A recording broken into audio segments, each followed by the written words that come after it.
Good morning, everyone. Welcome to our Sunday Roundtable. It is Sunday, July 31st, 2016. Our subject is love, the golden text, Leviticus. Thou shalt love thy neighbor as thyself. I am the Lord.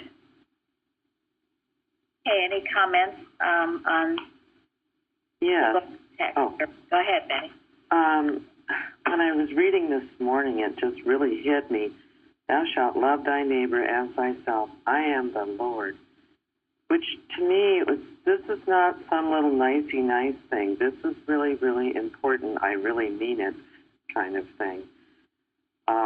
Is the impression I got. It was not, you will if you can, or, if it's convenient, this is something you need to do. So there. Yeah, the dog agrees. No, that's very good. Thank you. Yeah, I'm not kidding around. I am the Lord. You love your neighbor as yourself. And as we've talked about, as yourself, you have to love yourself before you can love your neighbor. And to think that you can love your neighbor more than yourself is what? It doesn't make sense. Well, that's true. Self. Yeah, it's all self. Because God's love is impartial, and if you don't understand that or get that, you could even try, in an altruistic way to love others more than yourself and put yourself down and do all of this. But God's love is impartial, and it is important that we love our neighbors as ourselves. And that's true. I'm talking about individually, but as nations too. The fact that we are trillions and trillions of dollars in debt is a serious sign that something's wrong. So we need to heal the wounds within and love ourselves as we love our neighbors. And then we'll all be blessed.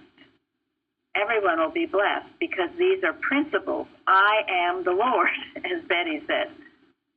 So last week we talked about being the image and likeness of all the synonyms of God, however you'd like to say it, the son, the daughter, the image and likeness. So today I'd like to hear from you as to what it means to you to be the image and likeness of love.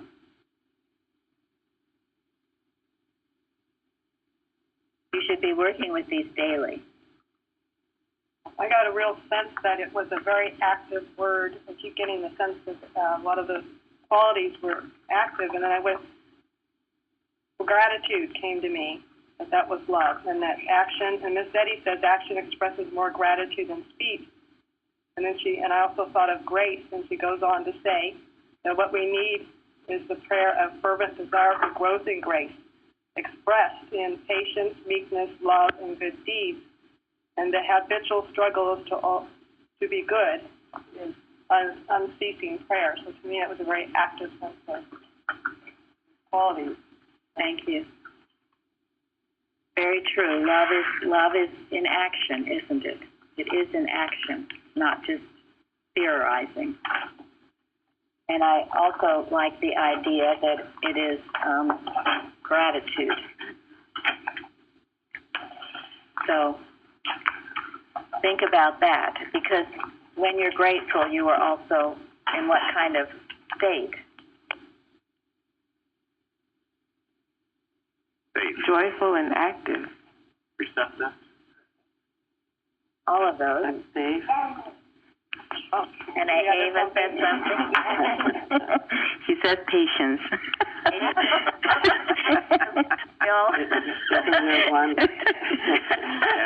And Ava knows. Ava knows that people need patience. And I think someone said safe. That's what I've heard. Yes. That's what Mrs. Betty said. When she sees a grateful student, she knows that he or she is safe. Why would that be? Because you're being humble and you're grateful for what God gave you, and there's no pride in it. And so you are in a much safer place. Well, that's right. Yes. True gratitude to God is an instant connection with God. If you're feeling that you can't feel His presence or you're not connected, start counting your blessings, and you will. Gratitude is also a loving state because you can't be grateful and be hateful, can you? No. Gratitude is wonderful, and it does bring about, as I think Betty just said, humility too. All of those are extremely important qualities. And the reason it's safe is because when you are grateful, you are open to hear what God has to say to you. And not only do you hear the good that He has for you, but you also hear the warnings that He gives you of impending danger.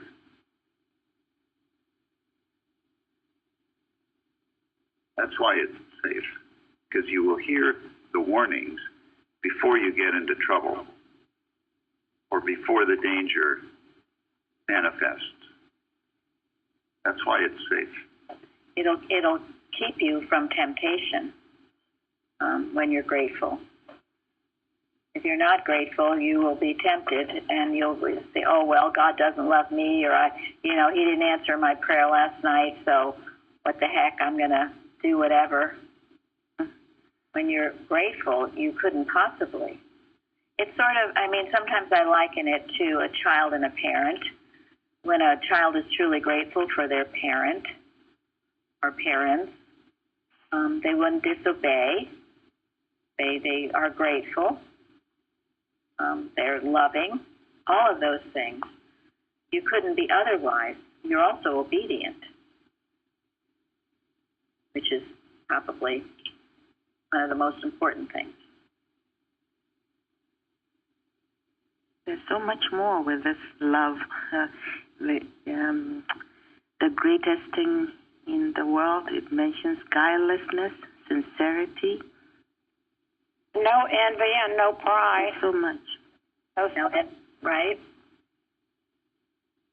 There is, and that I would recommend that book to everyone, The Greatest Thing in the World by Henry Drummond. It's on Amazon. You can Google it. If you don't have it, you should have it. Well, we do offer it. Oh, we do offer it too? Okay. Oh, good. We offer it too, so just contact Benjamin. And if you go to Joseph's Corner, he has a reading. Thank you. Joseph has a reading of it on Joseph's Corner. A wonderful thing to read, to listen to really take in to your inner being. It is the most important thing, and the love with a capital L, divine love. But there's one aspect of love we haven't talked about. Unselfish. Oh, I think maybe. Certainly unselfish, yes. That's love. That's love. Principle. You can't have real love without that. The other masquerades as love, and it is not love. Because it doesn't care. It doesn't care enough to take action. Tough love cares enough about the other person, motivated by God, to help a situation. Whether the person will like, of course, usually the person doesn't like you when you express tough love. They can actually feel like they hate you. But that doesn't matter. Love loves no matter what. And it's an often overlooked attribute of love. You've got to have principle with love, or it is not love. I know I was quite the enabler before coming here, so I am grateful to learn how to be about these things. Thank you. And he is now. And you feel that love. If you see someone in danger, it is love that motivates you. If you saw a little child running out in the road, you would stop it. You wouldn't say, "Oh, I have to be loving. I don't want to hurt his feelings," or whatever. Love is not letting people do whatever they want to do.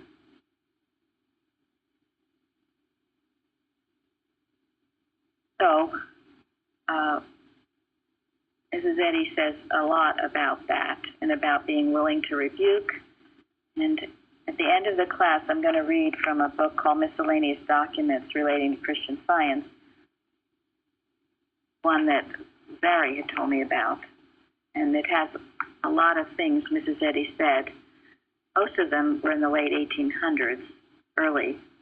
But anyway, they're very interesting, and she mentions that too. Because so often in the culture, as we call it, people just want to be loving, loving, loving, loving, and never address error. It just simply does not work. And it's a cop-out, and it's cowardice, and it is not love with a capital L. That's one thing that my son has learned to appreciate now. And he says things like nobody ever cared about him enough before to keep him away from doing all those things that he was doing.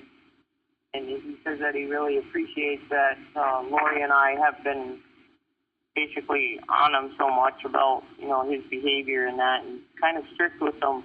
We really needed to be strict with him at first because he had gone so far astray. But now it seems like we don't have to be as strict with him because he's learned to appreciate that change in behavior. He's starting to see there's more joy in it. So we were able to kind of turn him around just by being more strict with him.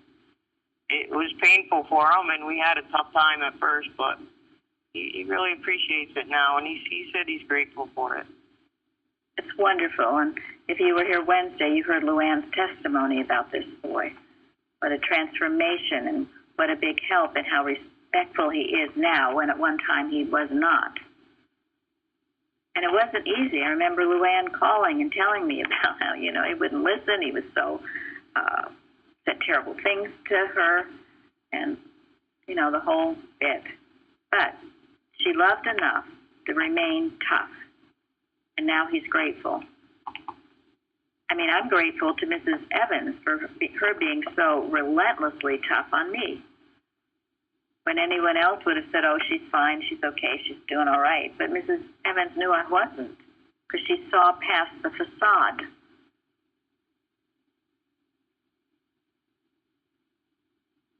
So, and when you're in that divine love, you can't help but correct what's wrong. Just can't help it. Lori even went to his school and sat in his classroom next to him in his school when he was throughout the day because he was disrespecting the teachers. So she would go and sit in a chair right next to his desk at school all day long, follow him around school. Yeah, that's love. And I remember hearing a story about Bella, right? She did the same thing with one of her sons who was giving, and this was before she ever even knew of Christian Science, wasn't it? She's here today, but her son was not doing what he should, right? Yeah. Same thing. So she went to school and followed him around, made him obey. That is love. So a great aspect of love is the toughness and the principle. Cannot go hand in hand.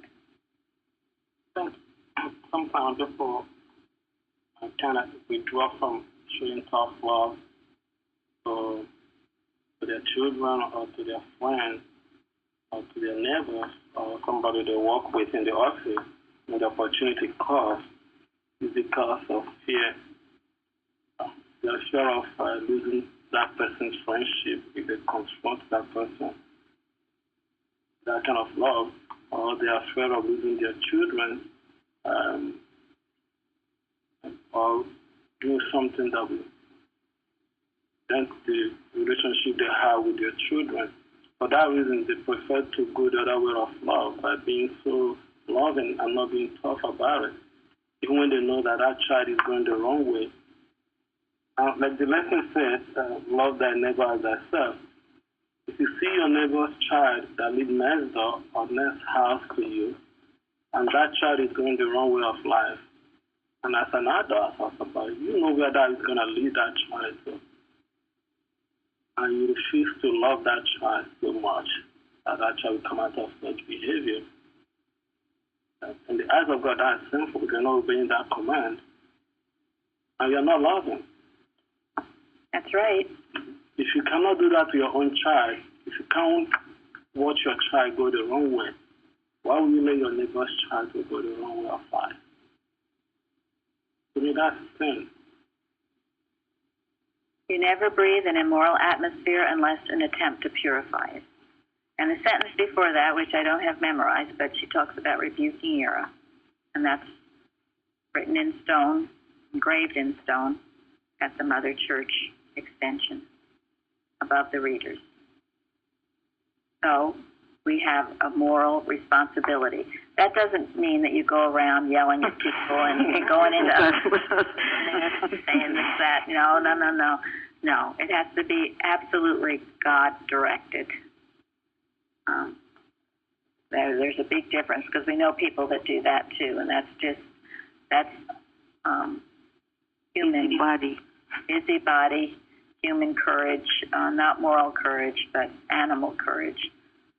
I think if we pray about it, God will provide opportunities for you to do it. Right, and very often it can be done with great kindness.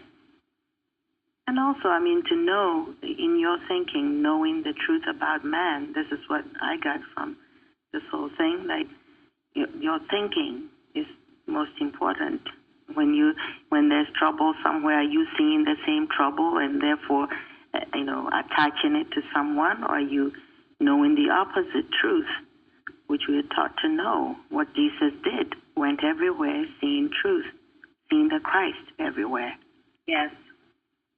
And also, one more thing.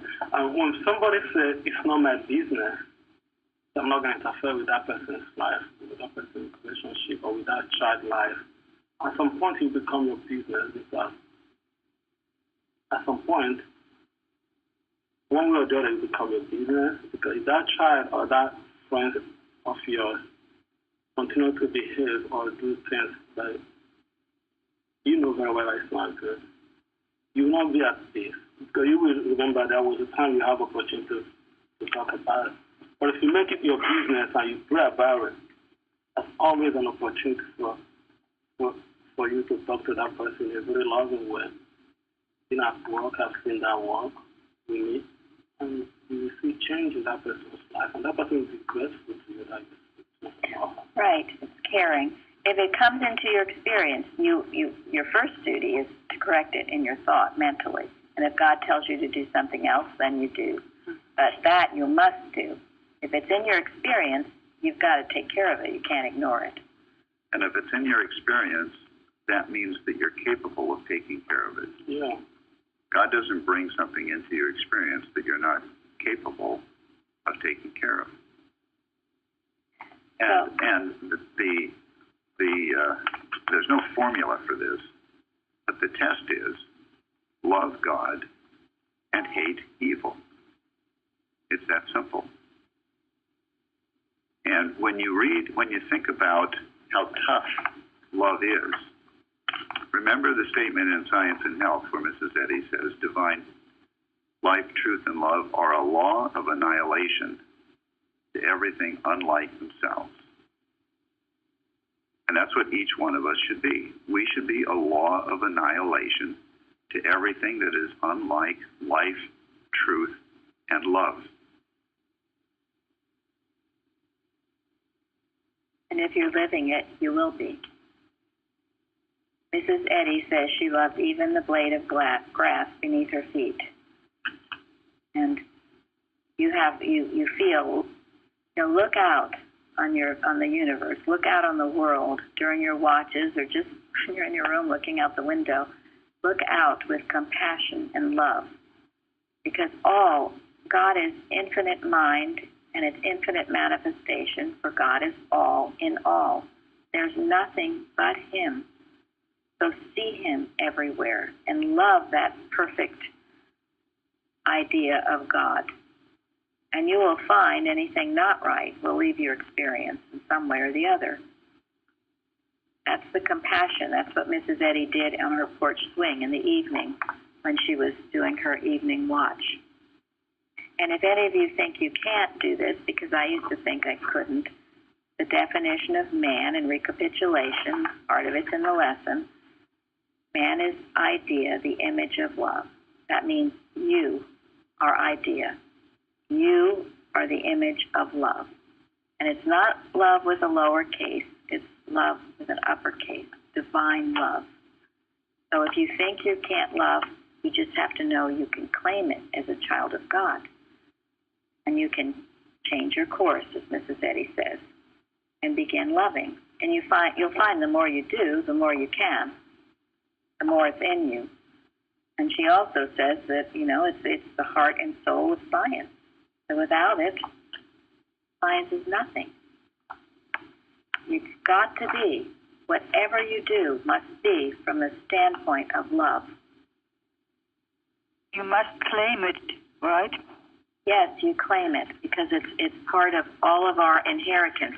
That's why, to tell yourself in the morning that I am the daughter, the son, the child of love, with a capital L.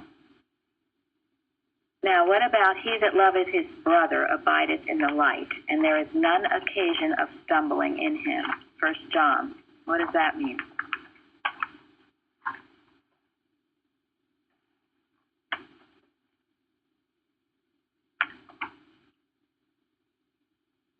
If you approach one with love, if you love another, it opens every life for you. I mean, that's life. Love is life.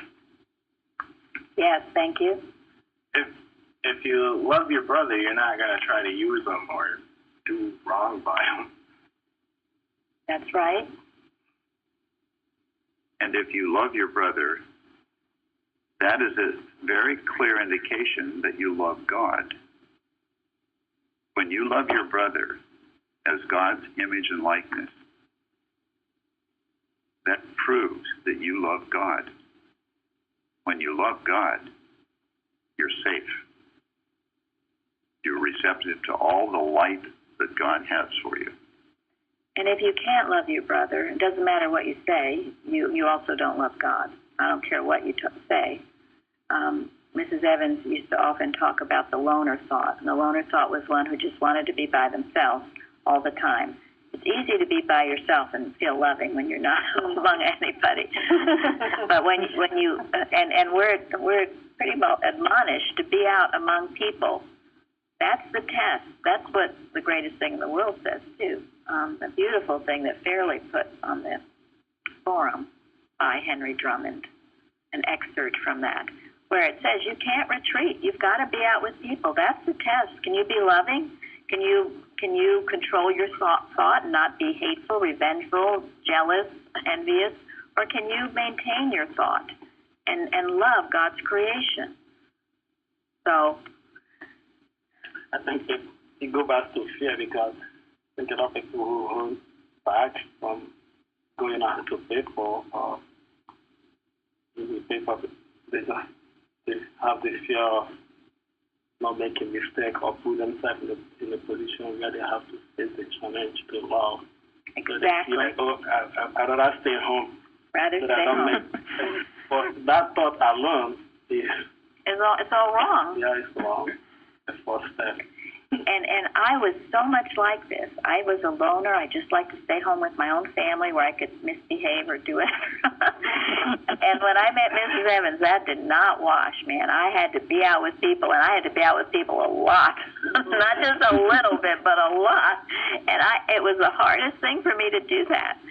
But it was the best thing. And that was, again, her tough love. She wouldn't let me hide out in my house. And that tough love. And I'd be out, and I'd get some severe rebukes for not controlling my thought. But I learned, and it was hard, and I didn't like it, but it was the best thing that could have happened to me. Was tough love. So don't be afraid to be out with people and to gauge yourself. How are you doing? That's why we have a church. That's why we have opportunities to work together on Bible studies and other things. to get along with each other, not get your feelings hurt or get offended by something. And if you need to speak to someone out of love and kindness, you should. It's all part of loving your brother. And in addition to that, Mrs. Evans would often encourage everybody in the church to open their houses, to invite people in, to do something to, welcome other people in. There were people in the church who didn't want to do that. They didn't want to open their doors. They didn't want people to see what was actually inside their house. Absolutely. And Mrs. Evans would refer to, she would often ask, what are you doing behind closed doors? When your doors are closed and nobody's watching you, what are you doing? What are you thinking? Is it different from the appearance that you're putting on when you're in front of other people? And if it's different, then you've got a problem. So she was, people accused her of interfering with their personal lives. But it was all part of the training. There wasn't anything human about it. And you should not have to take a week to clean your house before you have someone over. That shows something wrong too. And if it takes a week and you don't want to have people over because your house is such a mess, well, address that. Find out watch out what's in your home, because it all relates. And these are ways of living where you're open and you're going to feel so much better. This isn't an attack on anyone. This is to help you. I speak from my experience. Boy, did it change me. The other thing there is no occasion for stumbling in him. If you are hating or resenting or anything else your brother, don't be surprised if you fall on your butt. I mean, literally, or face. When you're irritated, beware of that. Sometimes it's maybe not you hating, but maybe someone is hating you, but there's something going on. So handle it that way. Go ahead, Florence. No, I was just going to say, sooner or later, if you don't handle it, it will show up in some physical something. It will. Say, look what happened to me, all these things happening to me, but you've ignored the things, the real things happening. Right. Right. And in some cases, it may not happen to you, but it may happen to someone in your family, one of your children, which is, I want to go back to what I was saying before. If you are hearing somebody, that's the worst thing somebody can do, because you are producing hate to somebody, and you can harm that person. Why would you do that? You just cannot harm anybody. You harm yourself. Yeah. And when you hate somebody, you're not wishing that person well. They can harm that person. And you miss opportunity that you can have saved that person. And just not hearing that person. And when you are not loving, you are malpracticing. And when you're malpracticing, any malpractice from anyone else can reach you. That's why you could literally stumble, fall, or you could stumble perhaps at work and make some stupid mistake and lose your job, or you could stumble in many other ways. I mean, stumble can be applied to many different ways. But I remember once, several years ago, when ice skating, I took a very bad fall. And before that happened, before I'd gone ice skating, I'd taken a phone call, which had been very disturbing, and I hadn't handled it properly. And I knew that's what it was. It wasn't anything else. It wasn't just some random thing that happened. I hadn't cleared my thought of that disturbing phone call. And because of that, I stumbled. So watch these things. Is it Vic Del Young who says, if you cut your finger, handle Malpractice. Animal magnetism. Yes. All of those things. And animal magnetism is what? A belief in a power apart from God. Thank you. You are believing in a power apart from God. So after that phone call, I was, I let it disturb me. So be wise. Watch your thought. This is what it means to stand porter at the door of thought. Don't let things disturb you. You handle it, knowing the truth about it. There is no power apart from God. You go back to your oneness with Him. And Dale did, that was a lovely testimony she gave Wednesday about a beautiful article in our latest magazine by Parsons, really telling you how to watch and how Esther watched and how she saved the day by watching. So this is the importance of all of you watching, because it'll teach you how to control your thinking and align yourself up with the all power of God. So this story about, well, this statement about stumbling. So let's go into David. What was happening with him in this lesson? And how did he keep from stumbling?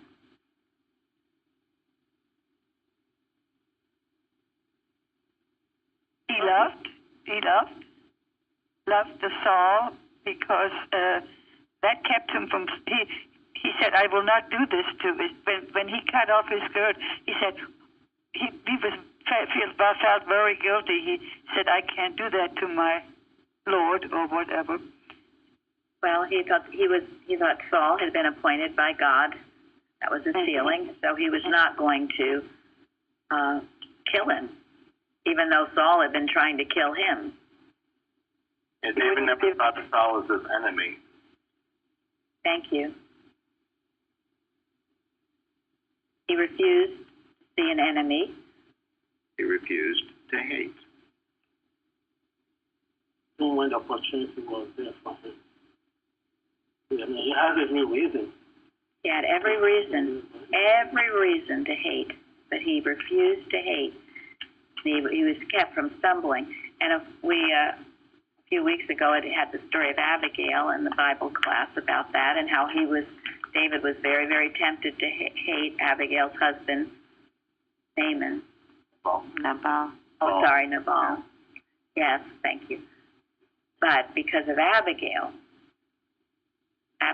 talked sense to him, and he restrained and didn't.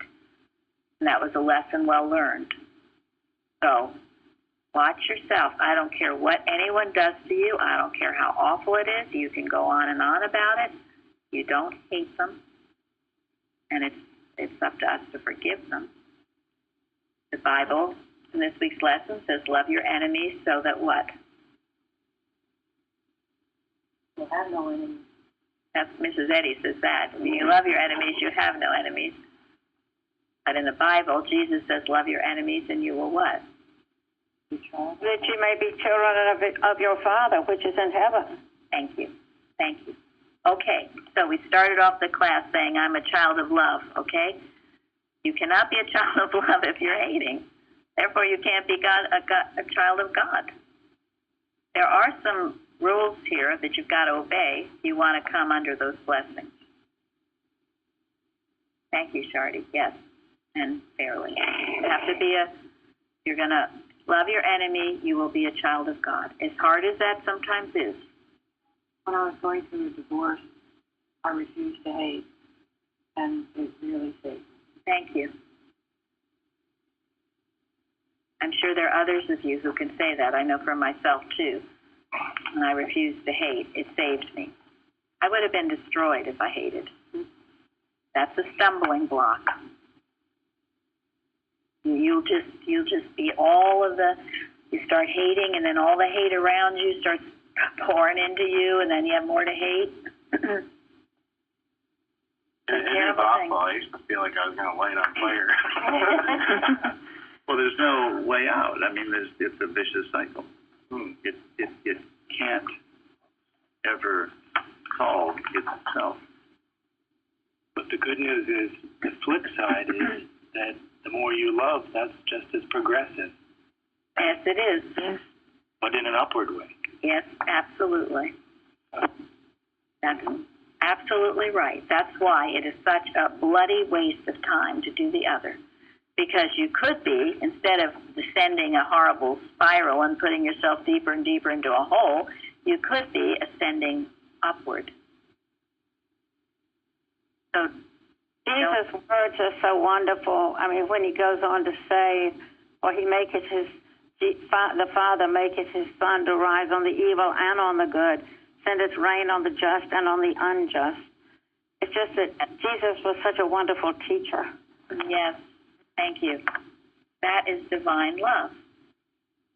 It loves everyone equally. It doesn't see a sinner, doesn't see race or doctrine or creed. Divine love, it just loves. And the more we do that, it's the same with us. We won't see sinners, we won't see sick people, we won't see races or doctrines or all of this other stuff. All we'll see is God's image and likeness. But that takes work to get there. You don't start saying, oh, I love everybody. In the meantime, obviously you're hating people. You've got to work on that one, okay? Make sure that you're there. If somebody hates you, if somebody hates you and you don't hate that person back, you continue to love that person. At some point, if you open to that person, the person begins to see who you are. Yes. You begin to see that you're not actually hating him back, and you begin to change that person's life for good. I mean, the story of David and Saul was an example of that. Saul was, he didn't hold back. He was continuing to hate David, thinking that David was his rival or his problem. And his problem was somewhere else, the Philistines. So he thought David was part of it, because he thought that David was about to take his throne and become the king of Israel. Which is true. Even though David never knew that, David never knew he was going to be a king. But because he continued to love, which was a big training for him, his love of Saul was a big training. It continued to make him stronger, to the point when Saul began to see it in him that he is going to be the king. And he told him, Yep. now I know that you are going to be the king over Israel. And that is true promotion, my friends. When you pass these tests, and I don't care how long it takes you to go through, I mean, David went through years of this, God does the promoting. God knows what's in your heart. God knows if you're overcoming all of these problems in your workplace or home or wherever it seems to be. And if you keep doing what's right and keep turning to your Father, when the time comes, you'll be promoted out of there in some way, as David was. So these are important points, and there's no other way to get promoted. You can humanly get promoted, and eventually it will fail. In the lesson, Mrs. Eddy says, when he commissions a messenger, it is one who is spiritually near himself. No person can misuse this mental power if he is taught of God to discern it. And then again, the same fountain cannot send forth both sweet waters and bitter.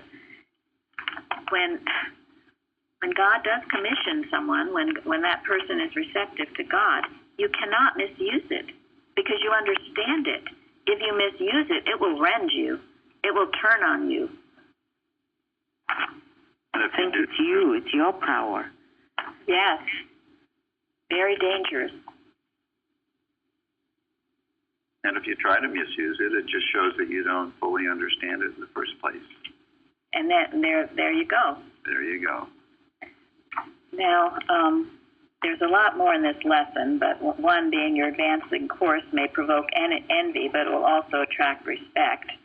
That was what happened to David, because I was going to have Jeremy talk on that, but he went upstairs. But one of the reasons, and Benjamin brought it out too, Saul was so jealous of David. So there again, thou shalt not covet. Commandments are very important to obey. And I don't care what your excuse is for not obeying them. It's not good enough. They're just excuses. Obey God's law, and you will find. And ultimately, David's principled love for Saul changed Saul, Benjamin said. It brought Saul to tears at the sin that Saul had been committing, pursuing David. The Bible says when you do that, when you love your enemy, you're like pouring coals on his head. He can't understand it. So, always. Overcome evil with good. Yes. Overcome evil with good. You will be clad in the panoply of love, where human hatred cannot reach you. What is a panoply? Cover. Covering. A protective covering. Oh, good point. Yeah. Now, I'm going to read a few things we had, because I wanted to get into this from miscellaneous documents. This is Mrs. Eddy speaking in one of her sermons. She began her sermon with these words. The chemist comes out of his laboratory with his fingers all bleeding from a broken retort, and that's a glass. I will have to put the rest of this in my own language. This is someone speaking. I think it was Janet Coleman. So anyway, she said she's going to have to put it in her own language. She said, if the retort had been whole, he would not have been cut. He would not have cut his fingers. Mrs. Eddy said that all religions have some good in them. She named Mohammedanism, Buddhism, and others.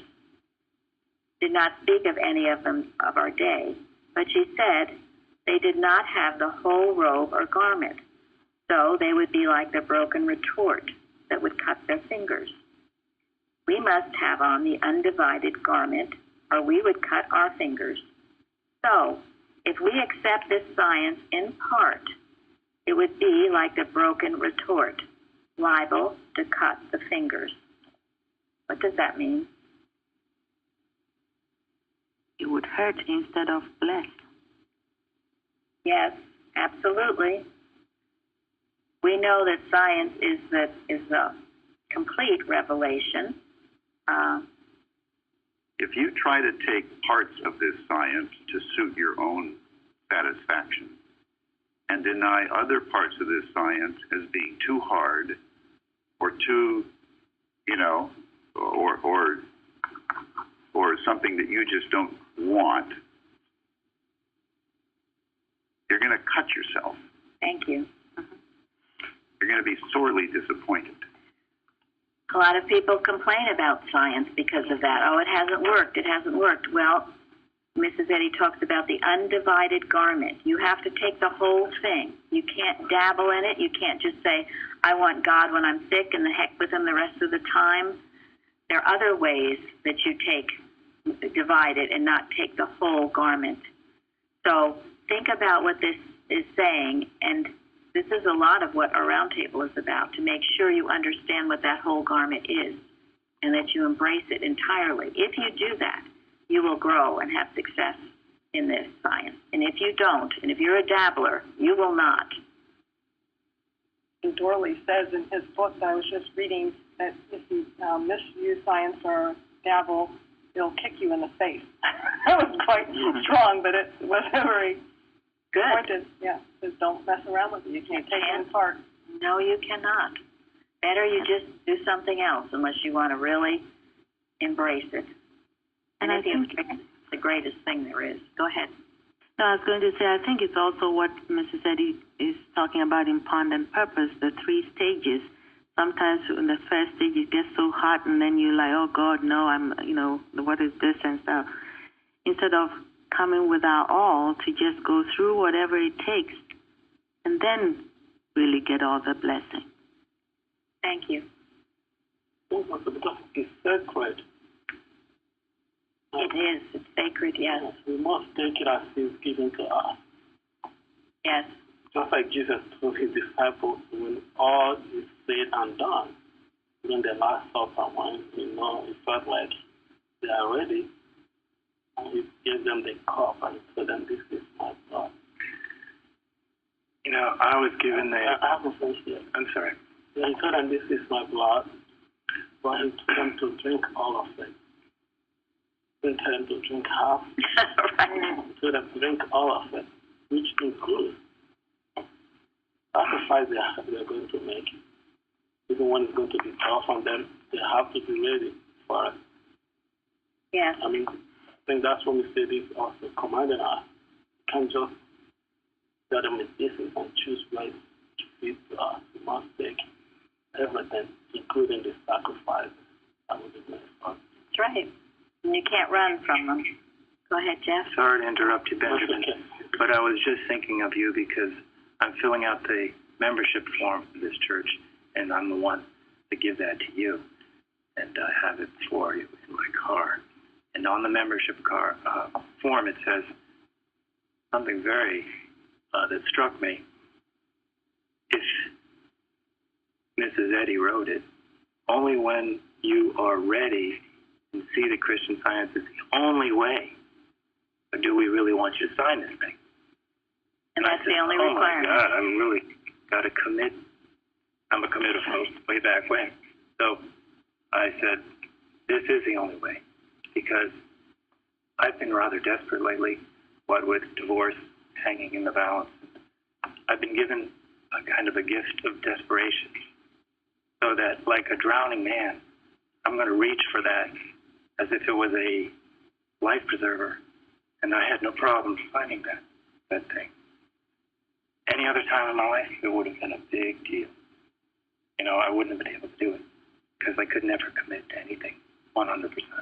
Thank you. And that is the value of suffering and trials. Save, Lord, or I perish. Never fear that. Go ahead, sorry. I wanted to say that committing is love, you know. When we're able to take that stand and say, yes, God, you take me all the way. I believe what you have to say. And not that we go through negotiations with God. That doesn't work. Thank you very much. That is excellent. Good And point. committing is love. That is so true. Committing is love.